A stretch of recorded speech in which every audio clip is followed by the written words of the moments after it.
The first thing we must understand when we speak about chosen ones is that they do not necessarily walk around knowing they are chosen. In fact, they often live as though their existence is a constant series of subtle yet profound revelations, and they act on these revelations without ever realizing how deeply connected they are to a greater purpose. It's the paradox: they're living it unconsciously while others struggle to see it consciously. You may have asked yourself, what does it mean to be a chosen one? Is it about destiny, divine intervention, or perhaps some form of spiritual selection? The truth is, being chosen is less about a single defining moment and more about a state of continual alignment with something greater than yourself. So the first thing that chosen ones do unconsciously is to surrender to the flow of life without even realizing it. They don't resist the current. They intuitively know that life has a rhythm, a beat, and they sync with it effortlessly.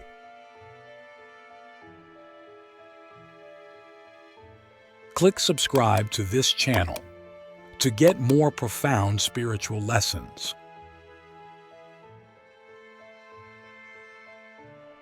But have you ever noticed how some people seem to be in the right place at the right time, making decisions that seem too perfectly aligned with the universe? They are not forcing their way through life. They are not pushing against the tide. They are riding it effortlessly. And this is because they know something deeper, something beyond the conscious mind. They trust the universe, and in return, the universe opens doors for them. Chosen ones also cultivate an unconscious ability to observe without judgment.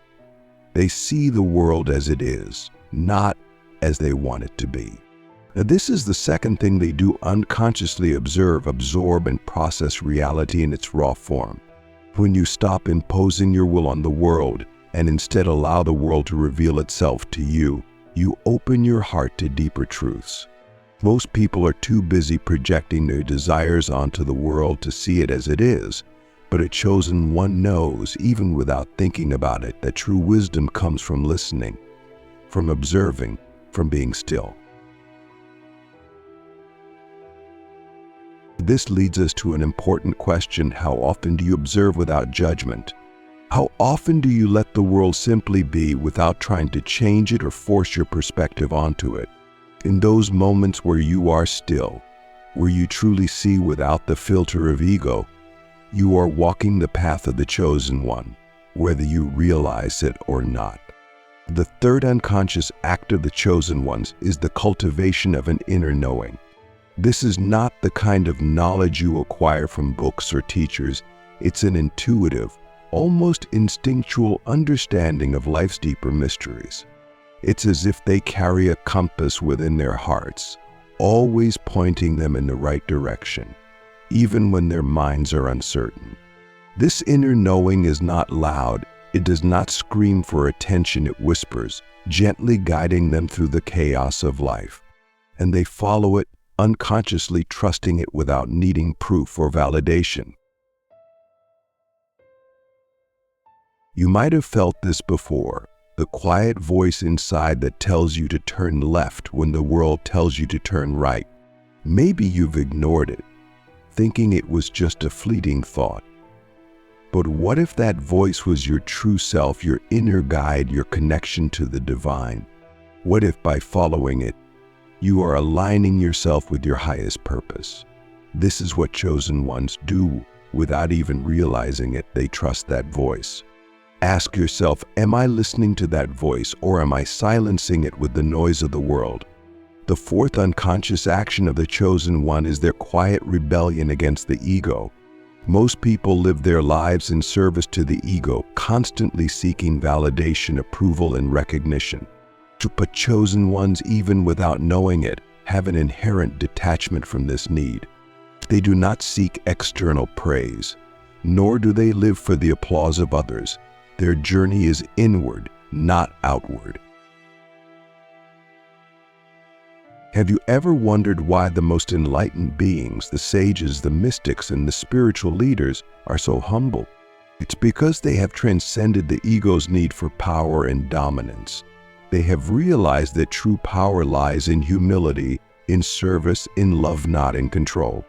Chosen ones live this truth without even thinking about it. They are not trying to be humble, they simply are. This silent rebellion against the ego allows them to move through life with grace and ease. They are not weighed down by the need to be right, the need to be seen, or the need to win. They understand on a deep, unconscious level that life is not a competition but a shared experience, a collective journey. But here's the real question: are you serving your higher self, or are you serving your ego? Are you seeking validation from others, or are you content in the knowledge that your worth is inherent and unshakable? The answer to this question will reveal whether you are walking the path of the chosen one or still entangled in the web of the ego. The fifth thing chosen ones do unconsciously is transform suffering into wisdom. Life does not spare them from hardship. In fact, they often face more challenges than most. But instead of being crushed by their suffering, they use it as fuel for growth. They do not run from pain or seek to numb it, they embrace it, knowing that within every wound is a seed of transformation. You see, chosen ones understand, even if they cannot articulate it, that suffering is the greatest teacher.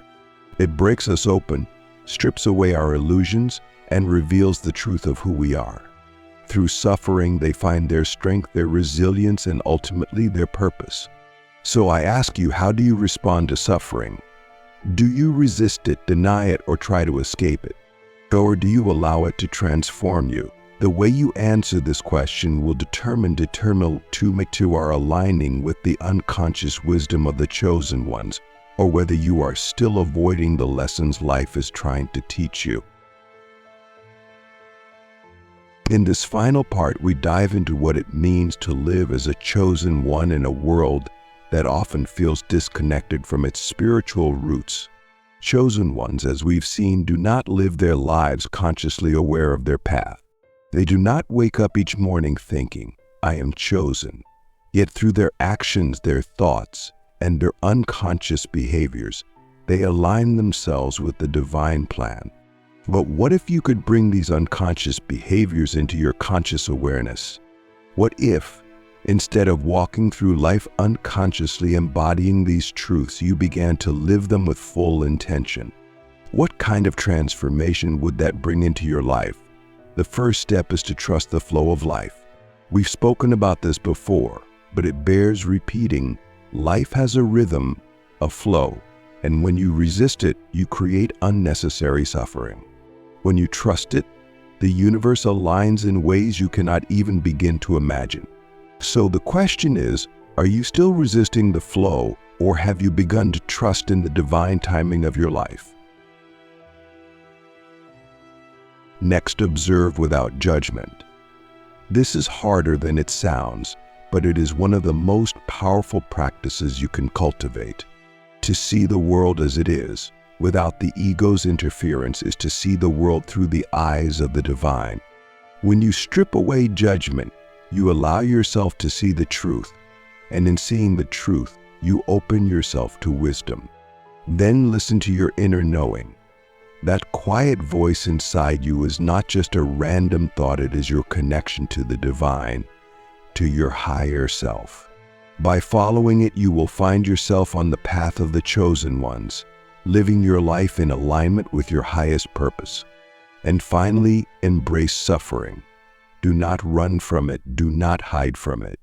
Meet it head on, knowing that within your pain lies the key to your transformation.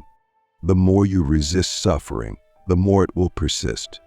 But the moment you embrace it, it will begin to transform you in ways you cannot even imagine. So I leave you with this. Are you ready to walk the path of the chosen one, not unconsciously, but with full awareness of your divine purpose? As we continue on this journey, let's dive deeper into what it truly means to awaken and consciously align with the path of the chosen one. When we spoke earlier, we touched upon the unconscious behaviors that chosen ones embody. But now, let's imagine what would happen if you fully embraced these behaviors with conscious intent. What if, instead of merely flowing with the current of life, you became an active participant in your own spiritual evolution? The first point we discussed was surrender. In the unconscious state, chosen ones surrender naturally. They trust life without questioning it. But what if you could take that surrender and elevate it to a conscious level? Instead of merely going with the flow, you would begin to understand the deeper mechanics of life's rhythms. You would see that surrender is not passive, it's an active choice, a decision to release control and allow the universe to co-create with you. Think about it. When was the last time you truly let go of control? Not because you had no other choice, but because you chose to trust in life's greater plan. Conscious surrender is not about giving up, it's about giving in to the wisdom that life is far more intelligent than our limited human minds can comprehend. It's about realizing that the universe is always conspiring in your favor, even when things seem chaotic or uncertain. Imagine waking up every day with the deep knowing that everything is happening for you, not for you. Such an understanding would bring a profound sense of peace, wouldn't? But this peace is only available when you consciously choose to trust the process. It's easy to trust when life is going well, but can you maintain that trust when challenges arise? That's the real test. Chosen ones, whether they realize it or not, have mastered this art. They move through life with the understanding that every experience, whether painful or joyful, is a part of their becoming. And as you embrace this conscious surrender, something magical begins to happen. You start to notice the synchronicities. Life starts to feel like it's dancing around you, offering signs, messages, and opportunities at every turn. This is where observation without judgment becomes even more important. Because when you are in tune with the flow of life, you start to see the interconnectedness of all things. This brings us to our next point. Chosen ones observe without judgment. But what if you could bring this unconscious skill into full awareness?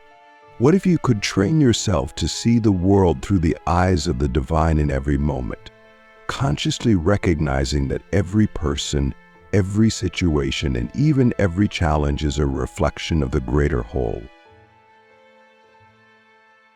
Most of us live our lives judging everything we encounter. We judge ourselves, we judge others, we judge circumstances as good or bad, right or wrong. But judgment clouds our vision. It prevents us from seeing the truth. When you remove judgment, you begin to see the divine in everything. As you start to realize that every experience, no matter how difficult, is an opportunity for growth. Every person you meet is a teacher, and every challenge is a lesson. So I ask you, how much of your life is spent in judgment? And what would happen if you replace the judgment with curiosity, with openness, with love? When you make the conscious decision to observe without judgment, you begin to see the world as a mirror. The outer world reflects the inner world, and by observing without judgment, you can start to unravel the deeper truths that lie within you. This brings us to the third unconscious behavior of chosen ones, inner knowing. We spoke earlier about how chosen ones naturally trust their intuition, their inner compass. But what if you could bring that inner knowing into your conscious awareness? What if you could live every day with a deep sense of trust in your inner guidance, knowing without a doubt that you are being led in the right direction? The problem is that most of us have been conditioned to silence that inner voice. We've been taught to rely on logic, reason, and external validation. But the truth is, your inner knowledge is far more powerful than any external advice or opinion. It's your direct connection to the divine. It's the voice of your higher self guiding you toward your highest potential. So the question is, are you listening to your inner knowing, or are you drowning it out with the noise of the world? The more you consciously tune into that voice, the more aligned you will become with your true purpose. And once you start listening, you'll notice that life becomes a series of effortless decisions. You won't need to agonize over choices or second-guess yourself. You'll simply know what the right path is because it will feel like coming home. But here's the thing, inner knowing requires practice, it requires trust, and it requires stillness. In a world that is constantly pulling us in a million different directions, how often do you make time to be still? How often do you quiet your mind and listen to the whispers of your soul? Now let's talk about suffering, the crucible of transformation. As we mentioned, chosen ones unconsciously transform their suffering into wisdom. They don't run from pain. They embrace it, knowing that within every moment of suffering lies the seed of their awakening. But what if you could bring this unconscious alchemy into your conscious mind? What if, instead of avoiding pain, you leaned into it, knowing that it was here to teach you something profound? The truth is, suffering is inevitable. No one escapes it. But what sets chosen ones apart is their ability to use suffering as a tool for growth. They understand, whether consciously or unconsciously, that pain is not the enemy, it's the catalyst for their evolution. So, let me ask you, how do you respond to suffering? Do you resist it, try to avoid it, or numb it with distractions? Or do you face it head-on, knowing that it holds the key to your transformation?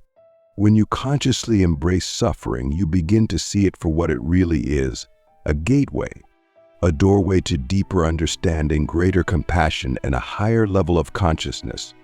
Every time you experience pain, you are given an opportunity to transcend the limitations of the ego. You are being invited to rise above your current level of awareness and step into a new level of understanding. This is the path of transcendence. It's not about escaping pain, but about moving through it with grace, with trust, and with the understanding that every experience is here to serve your highest good. Chosen ones, whether they realize it or not, are always engaged in this process of transcendence. They are always transforming their pain into wisdom, their suffering into strength. And you can do the same. All it takes is a shift in perspective. Instead of seeing suffering as something to be avoided, start seeing it as an opportunity for growth. Instead of resisting it, lean into it. Ask yourself, what is this experience trying to teach me? How can I grow from this? When you ask these questions, you open the door to transformation. But here's the real secret: the more you embrace suffering, the less power it has over you. When you stop resisting pain, it loses its grip. It no longer controls you. You become the master of your experience, not the victim of it. This is the ultimate power of the chosen ones. They have mastered the art of transformation. They have learned, whether consciously or unconsciously, to turn every challenge, every hardship, and every moment of suffering into an opportunity for growth. And you can do the same. So I leave you with this final question. Are you ready to walk the path of the chosen ones, not unconsciously, but with full awareness and intention? Are you ready to embrace the flow of life, to observe without judgment, to trust your inner knowing, and to transform your suffering into wisdom? When you make the decision to live consciously, you step into your power as a chosen one. You step into your divine purpose. And when you do, the universe will rise to meet you, guiding you, supporting you, and aligning you with the highest version of yourself. The choice is yours.